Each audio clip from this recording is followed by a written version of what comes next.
Mr. President, can you first share with us your insights into the ongoing conflict? Civilians affected by the conflict in Ukraine are terrified of what the future holds. Families huddle in unheated basement, knowing their neighborhoods are now front lines. Women and children walk through cold in search of shelter. The crisis, which comes on top of 8 years of conflict already, deepens by the hour. Kyiv today is too empty, but the residents in hiding are mostly have running water, electricity, and access to medical care. In too many cities of the countries, families are trapped and struggle to find enough water and food to survive. The suffering in Mariupol must not become the future of Ukraine.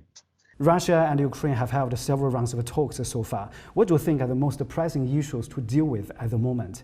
It's access and exit of besieged and combat zones in which the front lines are close together and civilian traps.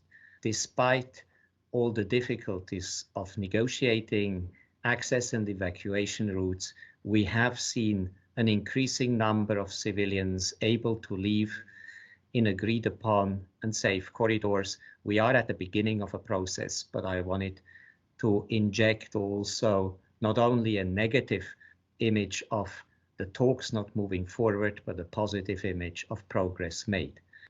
We need to ensure that the basic provisions of the Geneva Conventions with regard to the particularly protected persons, prisoners of war, civilians detained for imperative security reasons, those who have died and those who are missing, that these key issues, which are obligations under the Geneva Conventions, are part of these talks, and that both parties comply with the law and engage with the ICRC.